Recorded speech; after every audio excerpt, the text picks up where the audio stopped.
Olá, boa noite. Boa noite, seja muito bem-vindo ao Rede TV News. A geração de empregos com carteira tem resultado positivo mais uma vez.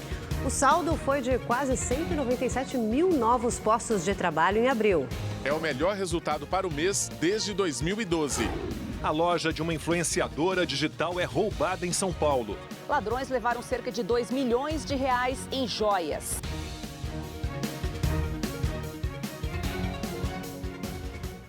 Criminosos invadiram a loja de joias da influenciadora digital Chantal Verdelho. Eles levaram cerca de R$ 2 milhões em peças. O roubo foi na madrugada desta segunda-feira na zona oeste da capital paulista. As imagens do circuito interno mostram a ação dos bandidos. Eles usaram lanternas e mantas para proteger o rosto. Eles entraram por uma janela que a gente tinha desativado, né? Então a gente montou uma parede de madeira na frente dela. Ela não existia mais. Inclusive era a única janela sem grade da casa inteira. Porque a gente esqueceu que ela existia porque a gente desativou ela. Os ladrões levaram tudo o que tinha no cofre, cerca de 1.700 joias, no valor de R$ 2 milhões. Era o maior estoque da loja, que se preparava para abrir uma nova unidade num shopping, além das vendas para o Dia dos Namorados. Teve uma sala que eles não entraram. Teve uma sala que é a nossa loja, que é onde os clientes vão para escolher e tal, que é onde fica todo o mostruário. Então, nessa sala eles não entraram. E nas joias que já tinham sido compradas, até dá para ver no vídeo, elas estavam num lugar em cima do cofre. Eles derrubam o cofre para pegar do cofre e ela cai atrás do cofre, por sorte. Este é o segundo roubo sofrido pela influencer neste ano. Em janeiro, a empresária teve a casa invadida, mas preferiu não falar sobre o assunto por medo. Desta vez, ela resolveu divulgar o crime para tentar recuperar as joias roubadas. Eu estou focada em resolver, em tentar encontrar, porque existe essa chance, existe essa esperança para a gente. A gente foi numa delegacia, inclusive, que o delegado falou que tem uma taxa alta de conseguir resolver. Então, a gente está, assim, com muita esperança de achar. Uma professora aposentada foi assassinada a tiros em Cabo de Santo Agostinho, litoral sul de Pernambuco. Um adolescente de 15 anos foi apreendido por suspeita de participação no crime. Edna de Souza Fonseca, de 63 anos, foi executada quando passeava com o cachorro. A professora foi baleada no rosto. O crime aconteceu no centro do município. A polícia investiga se esses dois homens que aparecem nas imagens têm algum envolvimento com o crime. Existe a hipótese de que Edna tenha sido morta por traficantes, porque não desligou as câmeras de segurança que mantinha em frente de casa, o que atrapalhava a venda de drogas. O cachorro também foi baleado e morreu. E um homem morreu depois de uma confusão num lava-jato. Ele foi atingido por um tiro acidental disparado por um policial militar que tentava apartar a briga. O cuidador de idosos Reginaldo Avelar Porto, de 38 anos, chegou a ser socorrido e levado para um hospital, mas não resistiu. Desempregado, ele trabalhava no Lava Jato, na Zona Norte, onde a confusão começou. Ao tentar apartar uma briga, ele foi atingido no peito por um tiro disparado por um policial militar. Segundo a PM, o disparo foi acidental. Revoltados, moradores da região protestaram. Eles fecharam a rua, incendiaram pneus, objetos e até um ônibus. A polícia precisou intervir com granadas de efeito moral. O confronto assustou moradores e crianças que iam para a escola. Houve correria e confusão. Os bombeiros também foram acionados. Com o apoio da polícia, eles conseguiram controlar as chamas. Um jovem de 19 anos morreu depois que o carro que ele dirigia bateu em 2 postes na zona sul de São Paulo. Ele estava em alta velocidade. O impacto foi tão grande que o carro se partiu ao meio. O caso foi registrado como morte acidental. E o motorista foi baleado numa tentativa de roubo em Santa Maria, no Rio Grande do Sul. A vítima estava parada no semáforo quando foi surpreendida por um criminoso que estava no carro de trás. O bandido atira e dá vários golpes para quebrar o vidro. O motorista abre a porta e tenta se soltar do cinto de segurança para sair do veículo. O criminoso assume o volante, mas não consegue sair do lugar e foge. Ele é procurado. O comparsa que dirigia o carro usado no crime foi preso. Em Vila Velha, na Grande Vitória, um motorista bateu num carro e logo em seguida atingiu um homem numa bicicleta. O carro avançou e arrastou o ciclista que estava caído no chão. O vídeo não mostra, mas o motorista ainda bateu num poste depois de fugir. Ele e o ciclista foram levados para o hospital. Não há informações sobre o estado de saúde deles. Em Belo Horizonte, Minas Gerais, uma mulher joga o carro contra pessoas que estavam em frente a um bar. Depois ela acelera e invade o local. 2 pessoas tiveram ferimentos leves, entre elas o companheiro da motorista. Eles tinham brigado momentos antes. Na delegacia, a mulher se recusou a fazer o teste do bafômetro. Em Fortaleza, no Ceará, uma câmera de segurança flagrou o momento em que um policial militar, que estava de folga, é baleado no abdômen por assaltantes. Nas imagens, o carro do agente está parado próximo a uma esquina. Ele é surpreendido pelos criminosos. Um dos suspeitos desce e atira contra um militar que reage. De acordo com a polícia, um dos bandidos foi identificado como Gabriel da Costa Martins, de 24 anos. Ele já respondia por homicídio. Na ação, foi baleado e morreu. O quadro de saúde do policial é estável.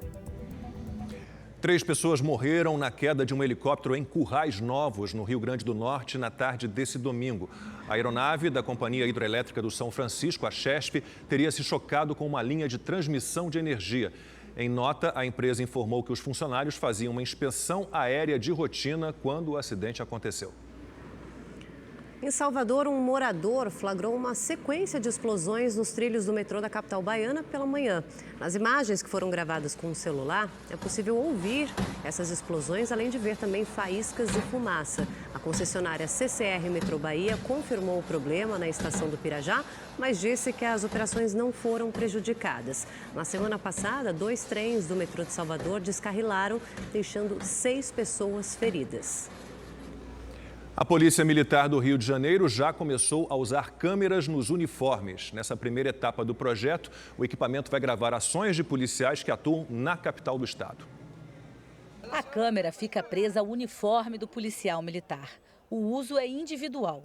A liberação para que o equipamento comece a gravação é feita pelo reconhecimento facial do agente. As imagens são transmitidas para o Centro de Comando e Controle e ficam armazenadas por 60 dias. Há a possibilidade de serem guardadas por até 1 ano. O equipamento vem para proteção. O equipamento não vem para punir ou para vigiar ninguém. O equipamento vem para proteger a tropa. A lei para o uso de câmeras nos uniformes foi sancionada no ano passado e agora o projeto foi implantado. O governo do estado comprou mais de 21 mil equipamentos, mas nesta primeira fase, apenas 1.600 policiais militares de 9 batalhões das regiões norte e sul da cidade receberam os aparelhos. Cada um deles custou R$ 296. A previsão é que até o final do ano, todos os batalhões do estado do Rio estejam usando as câmeras, que não permitem edição e nem manipulação das imagens. Uma garantia para os PMs, principalmente em operações como a que aconteceu na Vila Cruzeiro na semana passada. 23 pessoas morreram, a maioria era suspeita de envolvimento com o tráfico. Essa é uma guerra entre 2 lados. Um que pode qualquer coisa e o outro que, se cometer o mínimo erro, é duramente punido, que é o policial militar. E é esse erro e essa muitas vezes incompreensão com o policial que ações como a câmera vêm mitigar, vêm diminuir. Para a população, a novidade também é bem-vinda. Eu acho que a população se sente mais tranquila, sabendo que todos os protocolos e procedimentos vão ser regularmente feitos. É muito importante, porque tem muitos policiais ainda bons. Devemos honrar a nossa polícia. Quem não gosta da polícia é porque vive do lado errado. E quem gosta da polícia é porque é do bem. Olha só, pausa rápida, o Rede TV News volta em 30 segundinhos. Até já.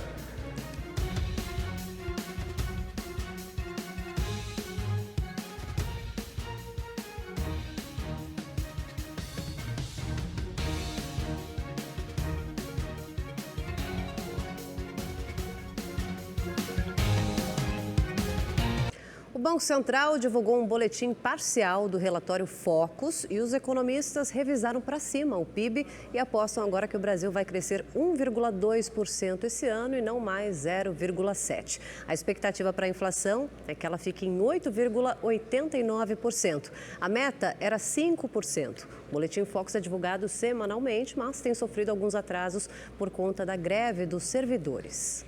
A inflação não é um fenômeno brasileiro, é mundial. Os países europeus, os Estados Unidos, todos estão sofrendo com a inflação. Isso é resultado do fecha-tudo por conta da Covid. Cadeias de produção foram quebradas, os bancos centrais de quase todos os países imprimiram dinheiro, os preços internacionais do petróleo dispararam. Aqui no Brasil, a tendência é que a inflação comece a cair com mais força a partir de agosto. Para 2023, a previsão é de que a taxa fique em 4,39%. A geração de empregos com carteira assinada voltou a crescer em todo o país. Em abril, o saldo positivo foi de quase 197 mil novos postos de trabalho. É o melhor resultado para o mês nos últimos 10 anos.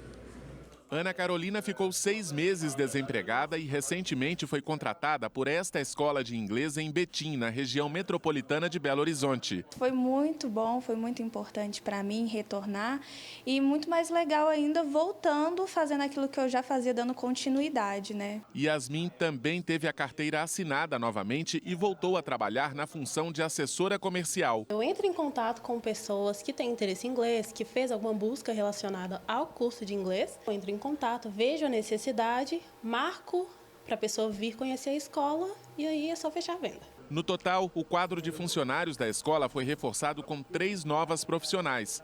Uma vaga de coordenadora ainda está aberta. Está bastante positivo, está bastante aquecido, então a expectativa é boa para o próximo semestre. Então, daí a importância de fazer a contratação agora, para já ir treinando o pessoal, porque a demanda está grande, sim. De acordo com o Cadastro Geral de Empregados e Desempregados, o Brasil criou quase 197 mil novas vagas de trabalho com carteira assinada em abril. Melhor resultado para o mês desde 2012.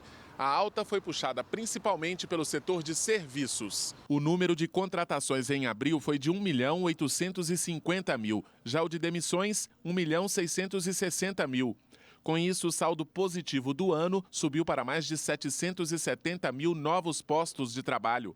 As áreas de comunicação, atividades financeiras, indústria e construção também apresentaram um bom desempenho na geração de empregos formais. A gente pode dizer que no sentido de crescimento do emprego, o resultado é positivo com relação à perspectiva ou às projeções que a gente tinha, né, no último trimestre do ano passado, no início desse ano, esperando aí, em média algo em torno de 170 mil, que é positivo. O levantamento do CAGED mostra ainda que a geração de vagas de trabalho foi registrada em todas as regiões do país. A previsão para os próximos meses é de novas quedas na taxa de desemprego. A gente espera aí que a gente consiga fechar o ano com nível de criação de empregos aí em torno de 1 milhão, um pouco mais de 1 milhão de novos postos de trabalho. E a geração de empregos no país é assunto agora para os nossos comentaristas Silvio Navarro e Amanda Klein.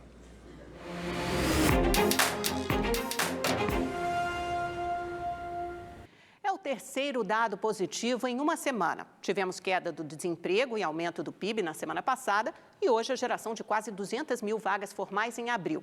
Sinal de que a reabertura da economia teve forte impacto na criação de emprego e no consumo, especialmente no setor de serviços. Para se ter uma ideia, 6 em cada 10 vagas geradas no mês passado foram nessa área, que engloba restaurantes, hotéis e cabeleireiros. Mas, como tudo na vida, o diabo mora nos detalhes. O salário médio caiu em relação ao ano passado.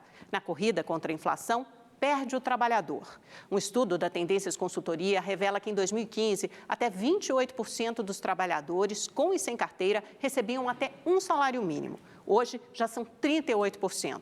O brasileiro está mais pobre. Há 7 anos, a renda média era de mais de R$ 2.700, agora pouco acima de R$ 2.500. O país se move lentamente e aos solavancos. A semana começa com mais uma notícia boa. Não adianta torcer contra, a economia está andando. 200 mil vagas formais de trabalho foram abertas em abril. A criação de empregos foi puxada pelo setor de serviços, justamente o mais sacrificado durante a pandemia. Lembra aquela história do fica em casa, a economia a gente vê depois? Pois é. Também apresentaram crescimento a indústria, sinal de reaquecimento depois da dificuldade com a falta de insumos, e o agronegócio, o motor do país. O homem do campo nunca parou. Aliás, o agronegócio alimenta o mundo, não só o Brasil. Outro dado, houve aumento no salário médio real de contratação em relação ao mês anterior. E vale sempre frisar, as notícias são positivas. O resto é a campanha eleitoral, que já começou. O governo marcou para o dia 18 de agosto o leilão do aeroporto de Congonhas e outros 14 terminais que serão privatizados. Os editais e contratos para concessão foram aprovados pela Agência Nacional de Aviação Civil. Segundo estudos de viabilidade, as privatizações devem render 7 bilhões e 300 milhões de reais em investimentos. 3 bilhões e 400 milhões somente em Congonhas. O Ministério da Economia anunciou o bloqueio de quase 7 bilhões de reais no orçamento deste ano. A medida é para garantir o cumprimento da regra do teto de gastos, que impede o aumento de despesas públicas acima da inflação do ano anterior. Segundo a pasta, esse corte não será maior por causa da reserva de contingência aprovada pela lei orçamentária e que será usada para minimizar os cortes no orçamento. Moradores das áreas atingidas pelas chuvas na região metropolitana do Recife tentam recomeçar a vida. E a nossa equipe voltou a um desses locais para conversar com as famílias. Coragem para recomeçar. Daqui para frente, a vida de Leonardo, de 19 anos, vai seguir assim, um dia de cada vez. Hoje, mesmo debaixo de chuva, ele voltou à comunidade de Vila dos Milagres. A área ainda está sob risco e, por isso, a família não pode voltar para casa. Ele diz que, felizmente, tem conseguido tirar muita coisa de lá esses dias. O que a gente não conseguiu resgatar foi o que não era essencial. O mais importante, graças a Deus, a gente conseguiu retirar, que eram os documentos e alguns bens de maior valor, né? Ainda tem muito barro, muito entulho, uma semana depois da tragédia que deixou 55 mortos aqui no Recife. Entre 12 e 14 vítimas eram daqui de Vila dos Milagres, mas esses números ainda não são oficiais. No total, foram 128 vidas perdidas em decorrência do temporal em todo o estado de Pernambuco. Seu João Amaro veio olhar os estragos de perto. Ele é pedreiro e dias antes tinha reformado a casinha de Dona Teresa, que morreu soterrada junto com o neto. Convidou para eu botar a cerâmica dela, eu vim botar e ela mandou fazer uma arrumação bem arrumada, para quando fosse agora em São João ela comprar um jogo de sofá. Aí na sexta-feira ela comprou o sofá, aí quando foi no sábado de 6 horas mais ou menos assim, a barreira caiu e matou ela. Já a casa de seu Givanildo ficou intacta, apesar da destruição ao redor, mas está interditada. Por isso, ele ainda não conseguiu retirar os pertences. Tem geladeira, tem fogão, tem cama, tem tudo aí dentro. A vida é assim mesmo. Tem que agora lutar, bater lá, vou ter outra casa de novo. Eu construo, né? Sou pedreiro, né? O negócio é arrumar dinheiro para fazer de novo. Atualmente, existem mais de 71 mil desabrigados ou desalojados em todo o estado. As vítimas são acolhidas em 123 abrigos de 31 municípios. 37 cidades decretaram situação de emergência. O governo federal disponibilizou R$1 bilhão para socorro, assistência e restabelecimento dos serviços essenciais. Jaboatão dos Guararapes e Camaragibe foram as primeiras cidades a receber parte dessa verba. Enquanto a gente tiver esperança que Deus dá, né? Vai tudo para frente. Não precisa se aperrear mais, né? Eu não esquento, não. Deixa ver o que vai dar, né? Agora com esse auxílio que vai chegar aí, né? Aí espero que dê tudo certo. E o Papa Francisco anunciou que fez uma oração pelas vítimas dos desastres provocados pela chuva em Pernambuco. Na semana passada, o Papa já tinha doado 30 mil euros, o equivalente a mais de 150 mil reais, para ajudar as famílias atingidas. A ajuda veio depois que o arcebispo de Olinda e Recife, Dom Fernando Saburido, enviou uma carta ao Vaticano falando da situação no estado. O presidente Jair Bolsonaro falou agora à noite sobre medidas para combater a alta dos combustíveis. O repórter Igor Damasceno acompanhou essa coletiva e tem as informações ao vivo. Boa noite, Igor.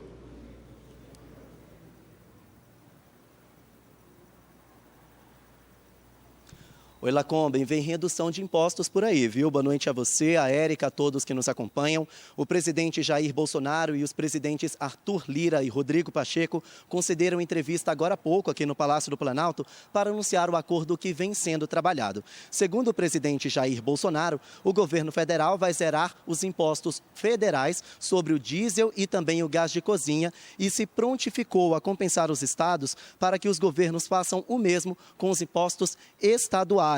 O presidente também anunciou que vai zerar os impostos federais para a gasolina e o etanol. Para isso, além do projeto que já está em tramitação no Congresso Nacional, os parlamentares vão precisar aprovar uma proposta de emenda constitucional. Vamos ouvir o que disse o presidente.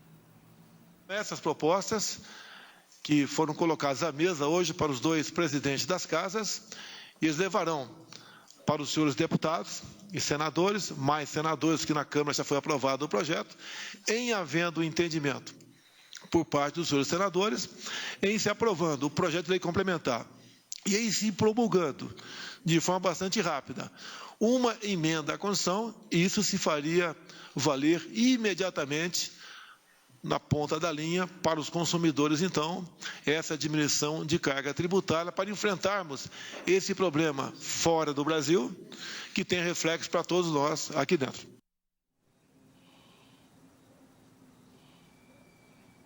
E olha, tanto o presidente da Câmara dos Deputados quanto o presidente do Senado Federal afirmaram que esse é mais um esforço do Congresso e também do governo federal para tentar frear o preço dos combustíveis, que tem prejudicado principalmente os consumidores mais pobres. Igor Damasceno, de Brasília, para o Rede TV News. O ministro Cássio Nunes Marques levou para análise da segunda turma do Supremo Tribunal Federal a decisão dele que suspendeu a cassação do mandato do deputado estadual do Paraná, Fernando Francischini, do União Brasil. Essa decisão de Nunes Marques já seria analisada a partir da meia-noite dessa terça em plenário virtual, onde não há discussão, apenas os votos. O consumo de insetos é comum em vários países e aqui no Brasil esse é um mercado que está em expansão. Atualmente já existem 22 fábricas de insetos alimentícios por aqui. O engenheiro Luiz Felipe e o biólogo Murilo pesquisavam fontes naturais e sustentáveis de proteína e oportunidades de negócio. Descobriram uma empresa nos Estados Unidos que produzia barrinhas com farinha de grilo. A carcaça do inseto desidratada tem 60% de proteína.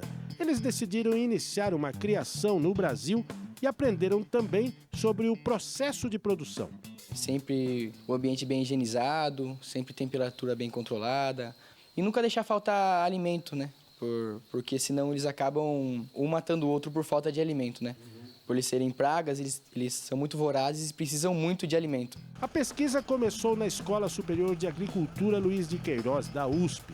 Hoje, a empresa produz 200 quilos de grilo por mês. Ainda é uma coisa nova no Brasil, mas como no Brasil a gente tem um mercado muito grande de suplementação, né, suplementos proteicos, de academias, um mercado fitness forte, a gente acredita que é um mercado que pode crescer bastante.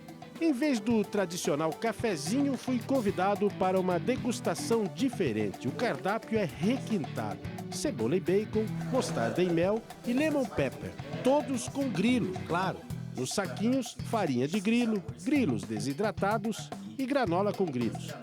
Segundo a associação do setor, atualmente existem 56 criadores e 22 fábricas instaladas no Brasil. Além da indústria, os insetos comestíveis ganham um toque especial nas mãos de um chefe de cozinha. Estamos aqui no Ipiranga, na zona sul de São Paulo. Quem está nos recebendo na casa dele aqui é o Cazé Oliveira. Ele é um biogastrólogo. Biogastrólogo e vai mostrar coisas bem diferentes pra gente. Temos aqui, por exemplo, chocolates. Chocolates com grilo, que é o chocogrilo. Choconébrio, que é um chocolate com tenébrios, que é um besouro na fase jovem. E chocojura, que é um chocolate com tanajura. E além dos chocolates, nós temos aqui eles... Vou fazer uma preparação para vocês, né? In natura. Eles estão só desidratados. É o quê? Então, aqui nós temos o tenébrio, que é o besouro na fase larval, o grilo e a tanajura. O chefe logo prepara 2 pratos, um salgado, brusqueta com lactose e ora pronobis e besouro, e uma sobremesa com damasco, mel e pimenta rosa. E para finalizar, tanajura com queijo holandês e mel. A brusqueta fica pronta e é hora de provar. Bugs, bugs, bugs. Bugs, bugs, bugs, quer dizer inseto, inseto, inseto. Exatamente. Depois da entrada, vamos pro prato principal e sobremesa. Primeiro a tanajura com queijo holandês, doce de abóbora com coco. Show de bola. Não é? Mel, damasco e pimenta rosa. Bugs, bugs, bugs. Vamos lá? Vamos lá.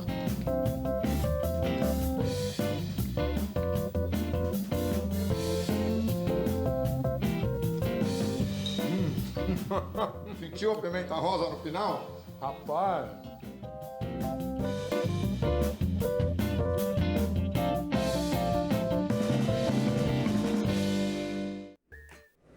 Bom, gente, durante a pandemia, muitos casais passaram mais tempo juntos dentro de casa. Só que enquanto para alguns essa cumplicidade toda só aumentou, para outros foi momento de perceber que o casamento já não estava tão bem. O estado de São Paulo, o número de divórcios atingiu um recorde desde o início da série histórica. O casamento da Marcela durou cerca de 15 anos, mas chegou ao fim. Eu passei por um processo de separação e foi muito, muito conturbado para mim. Eu sofri demais, precisei até de fazer terapia, porque eu era muito dependente do meu ex-marido para tudo, até para ir num banco. E eu tenho 2 filhas com ele, que hoje são adolescentes. Para mim foi muito difícil. O processo todo na justiça durou 2 meses e quando saiu, foi comemoração atrás de comemoração. Eu fiz festa, uma festa, eu reuni todas as minhas amigas, todas as pessoas queridas e foi uma festa muito, muito divertida. Eu acho que foi uma das festas que eu mais me diverti. A festa foi o ano da minha libertação. Segundo dados do Colégio Notarial do Brasil, o estado de São Paulo bateu recorde de divórcios em 2021. Foram mais de 18 mil registros, o maior número da série histórica desde que o órgão começou a fazer a contagem em 2007. De lá para cá, ele só tem aumentado. Em comparação com 2020, houve um crescimento de 5%. Em 2021, foram mais de 18 mil divórcios no estado, contra 17 mil registrados em 2020. Só este ano, já foram formalizados 5.555 pedidos de separação.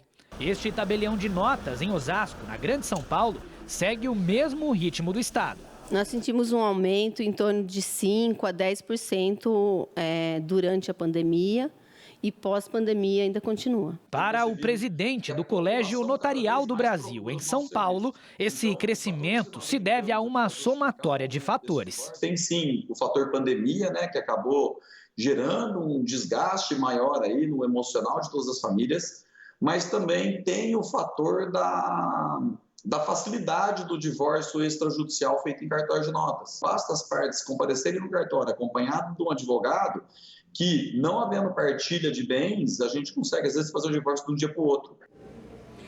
E o Rede TV News termina aqui. A gente volta amanhã. Boa noite. Até lá. Uma boa noite para você.